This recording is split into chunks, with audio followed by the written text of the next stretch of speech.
नमस्कार दोस्तों, स्वागत है आप सभी का आज के मुख्य समाचार की इस वीडियो में, जहां हम आपके लिए हर दिन लेकर आते हैं देश और दुनिया की तमाम बड़ी खबरें। एक एक करके सभी बड़ी खबरों के बारे में आपको सटीक जानकारी देंगे। बस आप इस वीडियो के साथ अंत तक बने रहें। साथ ही आपसे एक छोटी सी रिक्वेस्ट है कि मुझे इस वीडियो को बनाने में बहुत मेहनत लगती है, तो इस मेहनत के लिए वीडियो पर एक लाइक जरूर कीजिएगा। साथ ही वीडियो के नीचे दिए गए इस लाल बटन को दबाकर चैनल को सब्सक्राइब कीजिए और इस घंटी को भी दबाइए ताकि आपको दिन भर की बड़ी खबरों की जानकारी लगातार मिलती रहे। तो चलिए दोस्तों, एक एक करके सभी बड़ी खबरों के बारे में जान लेते हैं। तो दोस्तों, आज की पहली बड़ी खबर की अपडेट की बात करें तो संजीवनी है वैक्सीन, एक डोज ले चुके लोगों में मौत का खतरा 92% घटा, दोनों खुराक ली तो 98% स्टडी में दावा। जी हां, कोरोना के खिलाफ टीके के असर को लेकर अब सटीक नतीजे सामने आने लगे हैं। पीजीआई चंडीगढ़ के एक अध्ययन में दावा किया गया है कि टीके की दोनों खुराक ले चुके लोगों में मृत्यु का खतरा 98% कम हुआ है, जबकि एक खुराक ले चुके लोगों में ये 92% कम हुआ है। नीति आयोग के सदस्य डॉक्टर वी.के. पॉल ने शुक्रवार को प्रेस कॉन्फ्रेंस के दौरान पीजीआई चंडीगढ़ के शोधकर्ताओं के इस अध्ययन का ब्यौरा पेश किया है। उन्होंने कहा है कि अध्ययन वास्तविक आंकड़ों पर है, इसे पंजाब पुलिस के जवानों पर किया गया है।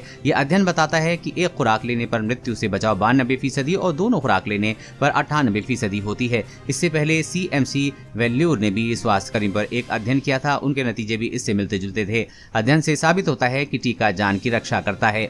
और अगली बड़ी खबर की बात करें तो नया नियम आपकी गाड़ी का टायर बचाएगा, पेट्रोल डीजल बढ़ेगा माइलेज, होने जा रहा है बड़ा बदलाव। इस साल अक्टूबर से आपकी यात्रा सुखद हो जाएगी, इसे लेकर सरकार तैयारी कर रही है। दरअसल सरकार टायर को लेकर नए कानून बना रही है। इन मॉडलों के जरिए टायरों से जुड़ा नियम 1 अक्टूबर 2021 से लागू होगा। वहीं मौजूदा कारों के टायरों के लिए अगले साल अक्टूबर से लागू करने का प्रस्ताव है। जल्दी कार, मिनी बस और बड़ी गाड़ियों के टायर मैन्युफैक्चर और इंपोर्ट्स को इससे जुड़े कुछ नियमों का पालन करना होगा। सरकार फ्यूल के इस्तेमाल, भीगे सड़क पर टायर की पकड़ और इसके ब्रेकिंग परफॉर्मेंस को लेकर कानून बना रही है। वहीं गाड़ियों से होने वाली ध्वनि प्रदूषण को भी ध्यान में रखा गया है। इस कानून को देश में टायर के स्टार रेटिंग से भी जोड़ा देखा जा रहा है। भारत में इस समय कई कंपनियां टायर बनाती हैं। मौजूदा समय में भारत में बेचे जाने वाले टायरों की गुणवत्ता के लिए BIS नियम है। हालांकि ये ग्राहकों को ऐसी जानकारी नहीं देता जो उन्हें टायर खरीदने में मदद करे, इसलिए सरकार रेटिंग सिस्टम लाने की तैयारी कर रही है। और अगली बड़ी खबर की बात करें तो एम्स निदेशक डॉक्टर गुलेरिया ने दी खुशखबरी, 2 साल से अधिक उम्र के बच्चों को सितंबर तक मिलेगी वैक्सीन। जी हां, भारत में कोरोना की दूसरी लहर भले ही कमजोर पड़ती दिख रही हो, लेकिन विशेषज्ञों ने चेतावनी दी है कि कोरोना की तीसरी लहर जल्द ही भारत में दस्तक देगी। कुछ विशेषज्ञों के मुताबिक ऐसी संभावना की तीसरी लहर से बच्चे सबसे ज्यादा प्रभावित होंगे। ऐसे में सभी को इंतजार है कि बच्चों के लिए कोरोना की वैक्सीन कब बनकर तैयार होगी। एम्स के निदेशक रणदीप गुलेरिया का कहना है कि 2 साल से ज्यादा उम्र वाले बच्चों के लिए सितंबर तक देश में कोवैक्सीन उपलब्ध हो जाएगी।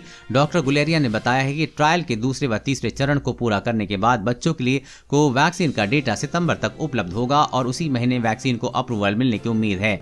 उन्होंने कहा कि अगर भारत में फाइजर बायोएनटेक की वैक्सीन को हरी झंडी मिल जाती है तो वो भी बच्चों के लिए वैक्सीन का एक विकल्प हो सकता है। और अगली बड़ी खबर की बात करें तो बड़ी ताकत भारतीय सेना में शामिल हुए 12 स्वदेशी ब्रीजिंग सिस्टम, सीमा पर अब दुश्मनों की नहीं चलेगी कोई चाल। जी हां, भारतीय सेना को स्वदेशी रूप से विकसित 12 शॉर्ट स्पैन ब्रीजिंग सिस्टम मिल गया है, यानी कि अब पाकिस्तान के साथ पश्चिमी सीमाओं पर ऑपरेशन के लिए सेना को स्वदेशी पुल मिलने से बड़ी राहत मिलेगी।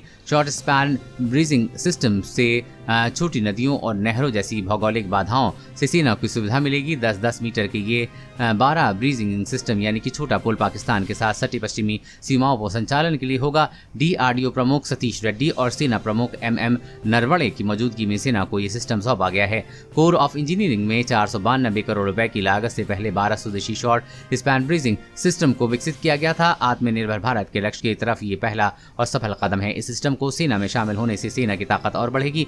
और अगली बड़ी खबर की बात करें तो चीन में 2015 में चल रहा था कोरोना वायरस पर शोध, जेनेटिक बदलाव करके देखा जा रहा था इंसानों पर इसका असर।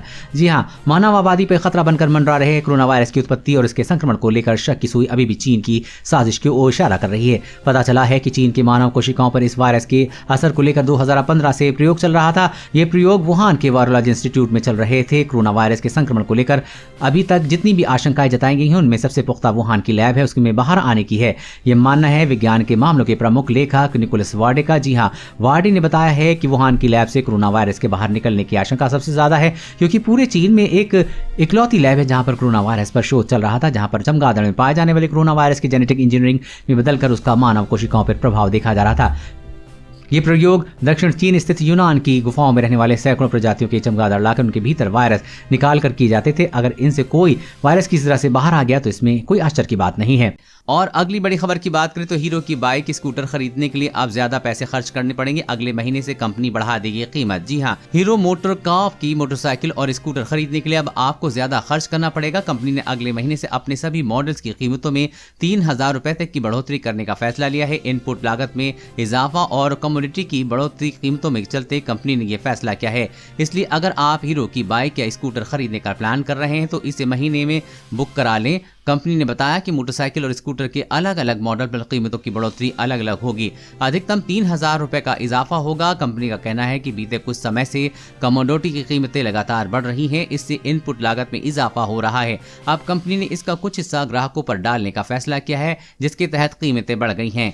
और अगली बड़ी खबर की बात करें तो भारत की नई वैक्सीन ज़ाइकोव-डी बिना इंजेक्शन लगेगी, 3 डोज लेनी होंगी। जी हां, भारतीय कंपनी जाइडस कैडिला ने अपनी कोरोना वैक्सीन ज़ाइकोव-डी के लिए भारत के औषधिक नियंत्रक से आपातकालीन इस्तेमाल की मंजूरी मांगी है। बच्चों के लिए सुरक्षित बताई जा रही इस कोरोना वैक्सीन में बहुत कुछ खास ये है कि पहली की पॉलिसमेट DNA वैक्सीन है। इसके साथ साथ इसे बिना किसी सुई की मदद से फार्मा जेट तकनीक से लगाया जाएगा, जिससे साइड इफेक्ट के खतरे कम होंगे। जाइडस कैडिला की कोरोना वैक्सीन के तीसरे चरण का ट्रायल हो चुका है, जिसमें 28,000 प्रतिभागियों ने हिस्सा लिया था। भारत में किसी वैक्सीन का ये अब तक का सबसे बड़ा ट्रायल है। इसके नतीजे भी संतोषजनक बताए गए हैं। दूसरी कोरोना लहर के दौरान ही देश की 50 क्लिनिकल साइट पर इसका ट्रायल शुरू होगा। इसे डेल्टा वेरिएंट पर भी असरदार बताया जाता है। स्टडी में पाया गया है कि जाइडस कैडिला की कोरोना वैक्सीन 12 से 18 साल के बच्चों के लिए सुरक्षित है। इसे फार्माजेट सुई रहित तकनीक की मदद से लगाया जाएगा। इसमें सुई की जरूरत नहीं पड़ती है।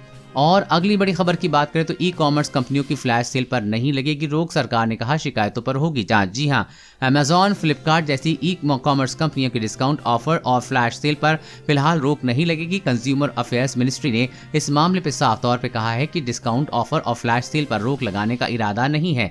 नया ड्राफ्ट ई कॉमर्स पोर्टल की बिजनेस एक्टिविटी पर रोक नहीं लगा रहा है। इससे पहले यह खबर थी कि सरकार ई कॉमर्स प्लेटफॉर्म पर गलत तरीके से भारी छूट, फ्लैश सेल और मिस सेलिंग पर लगाम लगाने के लिए नमूने बदलाव करने जा रही है, जिससे कि फ्लैश सेल पर लगाम लग जाएगी।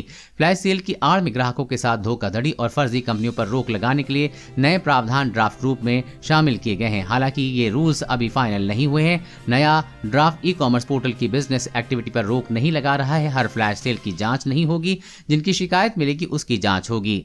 और अगली बड़ी खबर की बात करें तो प्रेग्नेंट महिलाओं के लिए सुरक्षित है कोरोना वैक्सीन, स्वास्थ्य मंत्रालय ने जारी की नई गाइडलाइन। जी हां, देश भर में कोरोना वैक्सीन की रफ्तार लगातार चल रही है। जहां अभी तक प्रेग्नेंट महिलाओं को वैक्सीन करवाने की अनुमति नहीं दी गई थी, लेकिन अब केंद्रीय स्वास्थ्य मंत्रालय ने national technology advisory group of immunisation की सिफारिशों को मंजूर करते हुए नई गाइडलाइन जारी की है। अब प्रेग्नेंट महिलाएं भी बिना किसी डर के कोरोना वैक्सीन लगवा सकती हैं। इसके लिए मंत्रालय ने फ्रंटलाइन वर्कर्स और वैक्सीन लगाने वालों के लिए एक फैक्ट शीट तैयार की है। इस फैक्ट शीट में फ्रंटलाइन वर्कर और प्रेग्नेंट महिलाओं को वैक्सीन करवाने से जुटी कई जरूरी सावधानों के बारे में बताया गया है। इससे ये होगा कि महिलाओं को वैक्सीन की पूरी जानकारी होगी। और अगली बड़ी खबर की बात करें तो सन की तानाशाह का एक और फरमान, मुलेट हेयर स्टाइल और स्किनी जीन्स पर लगाया बैन। जी हां, उत्तर कोरिया के क्रूर और सन की तानाशाह किम जोंग उन फिर सुर्खियों में। इस बार उन्होंने हेयर स्टाइल और जीन्स को लेकर एक आदेश जारी किया है। ये पतली जीन्स और मुलेट हेयर स्टाइल पर प्रतिबंध लगा दिया गया। दरअसल इस तानाशाह को डर है कि उसके देश के युवा पश्चिमी संस्कृति के प्रभाव में आ रहे हैं। रिपोर्ट के मुताबिक उत्तरी कोरिया में हाल ही में अलग अलग रंग के बालों पर स्पाइक करवाए हुए बालों पर बैन लगा दिया गया था। इसके साथ साथ कान और नाक या शरीर की दूसरी जगह को फैशन के नाम पर किसी तरह का छेद नहीं करवाया जा सकता। वहीं मुलेट हेयर स्टाइल रखने वालों के खिलाफ भी सख्त कार्रवाई की जाएगी। यहाँ के नियमों के मुताबिक उत्तर कोरिया के हर नागरिक को 15 में से कोई एक हेयर स्टाइल चुनना होता है। कोई भी नागरिक अगर इससे अलग जाकर बाल कटवाता है तो उसके खिलाफ कार्रवाई की जा सकती है।